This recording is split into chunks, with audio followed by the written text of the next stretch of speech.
Investir dans l'élevage, c'est bien, mais c'est encore mieux d'assurer ses investissements.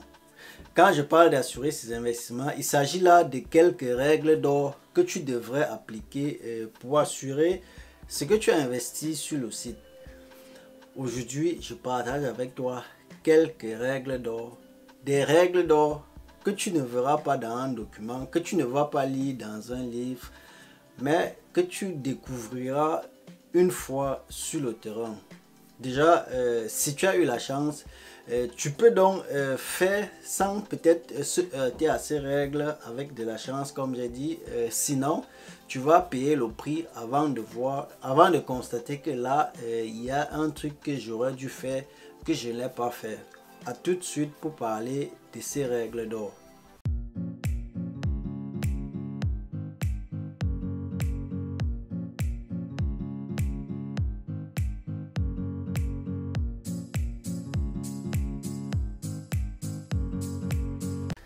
Salut, j'espère que tu vas bien. Moi, c'est Vitris Tafokam. Ici, on parle de ton développement et celui de ton peuple. Si tu es nouveau sur la chaîne, abonne-toi et active la cloche de notification pour les prochaines vidéos. Comme je disais à l'introduction, investir dans l'élevage, c'est bien. Mais c'est encore mieux d'assurer ses investissements. Tu as investi beaucoup d'argent dans ce secteur et il faudrait donc assurer cela. Et cela passe par certaines règles d'or que tu devrais respecter. Comme j'ai dit, des règles d'or que tu ne verras jamais, tu ne verras pas dans un document. Tu peux lire tous les livres, mais tu ne verras pas ces petits éléments, ces petites notions que tu devrais appliquer qui peuvent sauver beaucoup d'argent. Si je peux dire ça comme ça. La première règle que tu devrais respecter, une règle très importante que tu devrais respecter en ce qui concerne l'élevage, c'est la ventilation, les paramètres de l'air. C'est vrai, quand on parle de l'agriculture, pour faire une petite parenthèse, on parlera de la biosécurité. C'est vrai, biosécurité, tu peux aller lire dans les livres, biosécurité, c'est vrai, c'est tout un palier de règles d'hygiène, des zones et peut-être de comment nettoyer le site, tout ça, c'est vrai. Et aujourd'hui, c'est les règles d'or que je vais partager avec toi, comme j'ai dit, de la biosécurité, tu peux lire ce que je vais partager avec toi aujourd'hui, pas au-dessus de la biosécurité. J'étais en train de parler des paramètres de l'air. Tu ne vas pas analyser de l'air, mais la ventilation dans ton bâtiment est très essentielle. La ventilation. Tu sais, la température, tu peux mettre la température avec un thermomètre, tu règles la température, ça peut être électronique, ou bien tu mets la température à chaque fois, tu viens ajouter la chaleur. Mais la ventilation, c'est un élément, à moins que le site soit peut-être automatique ou tu as la ventilation réglementée. Mais je sais que chez nous, généralement, on a des bâtiments où on met la bâche, on couvre et on applique quoi. On fait l'élevage. Et donc, c'est de ce type de bâtiment-là que je parle. Donc, on peut dire que c'est conventionnel chez nous. J'étais en train de dire le paramètre de la ventilation. Très important. Si tu ne te heurtes pas à ce sujet, à un problème de ventilation, tu ne sauras pas de quoi je parle. J'ai été victime personnellement. On était en train de perdre des sujets.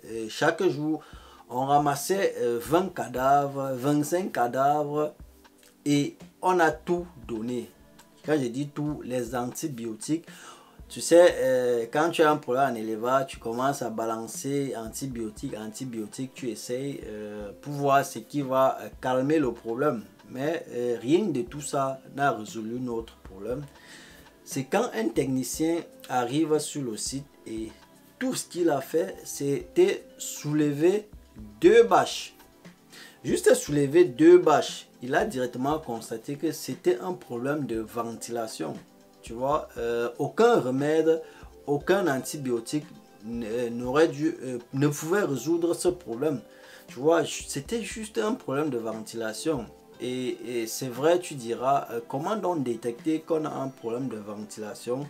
La première des choses, le premier élément qu'il faut observer, c'est le mouvement des poussins.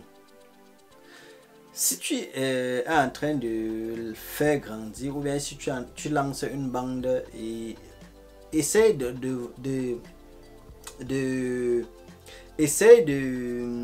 d'étudier, je ne vais pas étudier, d'observer le mouvement des sujets dans la salle.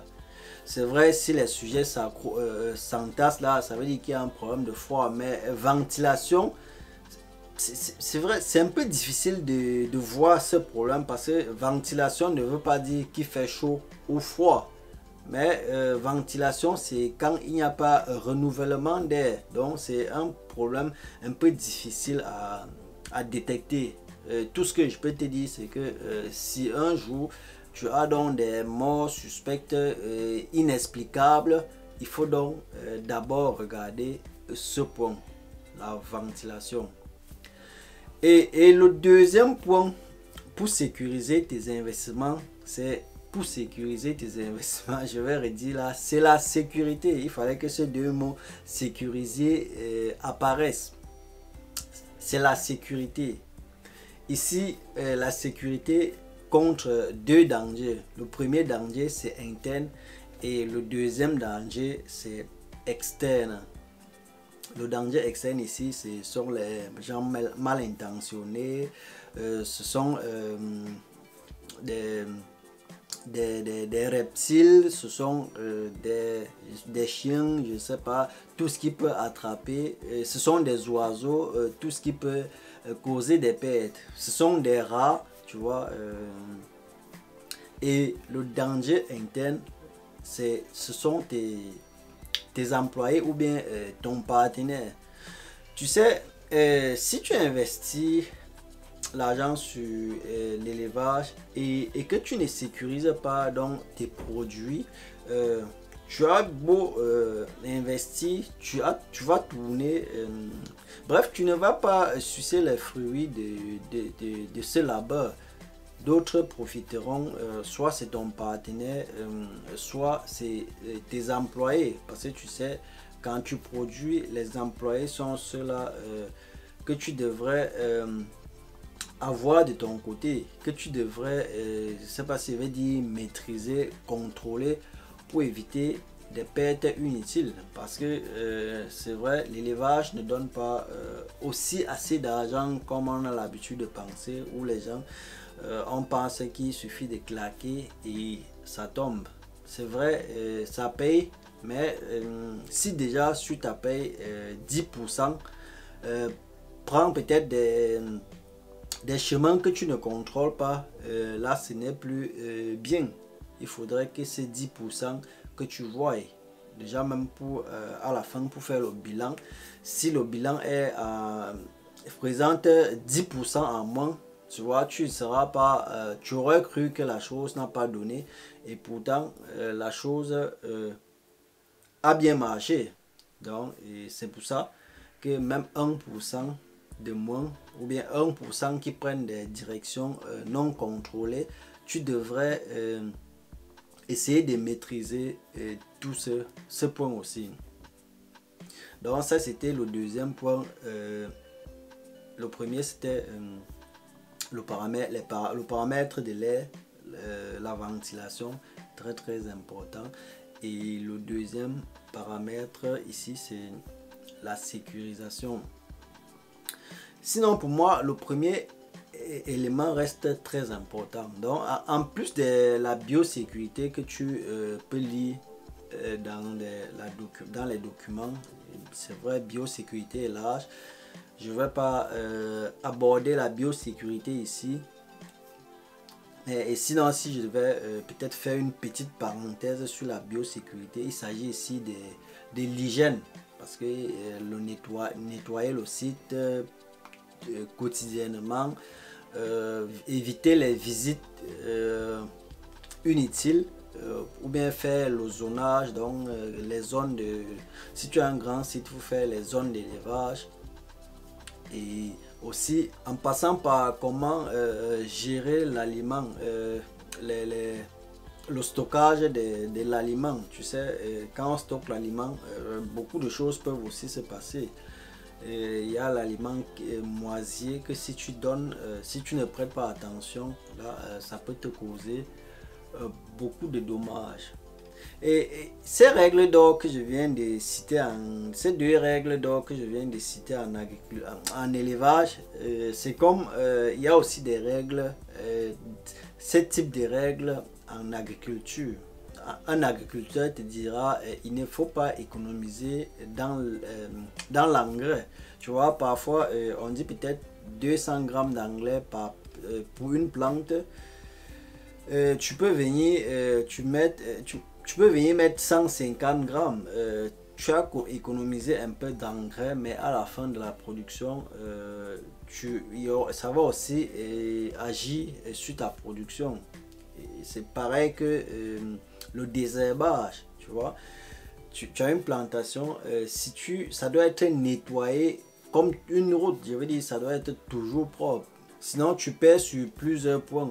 Tu perds économiquement, c'est-à-dire tu vas nourrir, tu vas mettre l'engrais et ce sont les herbes qui vont se nourrir. Puis ce sont les herbes là ont même tendance à capter les engrais plus vite que la plante.